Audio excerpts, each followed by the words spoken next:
You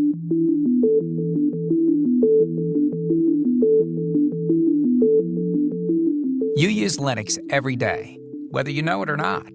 Over 850,000 Android phones running Linux are activated every single day.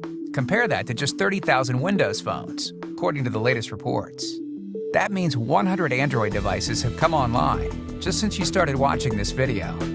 Nearly 700,000 TVs are sold every day, most of which are running Linux. 8 out of 10 financial trades are powered by Linux. 9 out of 10 of the world's supercomputers run Linux. Google, Twitter, Facebook, and Amazon are all powered by Linux. So, how is Linux developed to achieve all of this? Unlike other operating systems, like Windows or iOS, Linux is built collaboratively across companies, geographies, and markets, resulting in the largest collaborative development project in the history of computing. Just since 2005, about 8,000 developers from almost 800 companies have contributed to the Linux kernel. These contributions have resulted in 15 million lines of code, 1.5 million lines written in just the last couple of years. Consider that Homer's epic Iliad poem is a mere 15,000 lines of text. The novel War and Peace, just 560,000 words. But it's not just about the sheer number of lines of code. It's also about how quickly Linux is developed and released. For example, a major new kernel comes out every 2 to 3 months. Compare this to years for competing operating systems. This is made possible by a unique collaborative development process.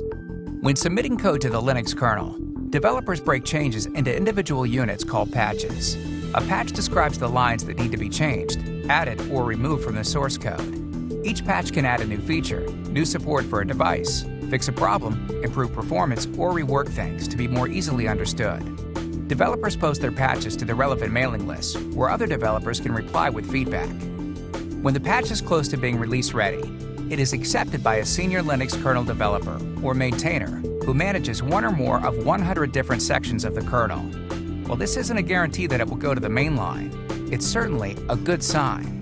Here it gets an even more extensive evaluation. When the maintainer finishes their review, he or she will sign off on the patch and send it on to Linux creator and Linux Foundation fellow Linus Torvalds, who has the ultimate authority on what is accepted into the next release and what is not. Nearly 10,000 patches go into almost every new release.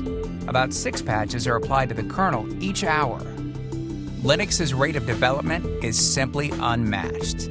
Today, Linux is dominating on mobile devices, in the enterprise and web infrastructure, data centers, supercomputing, and more. What's next? Because together, we're ready.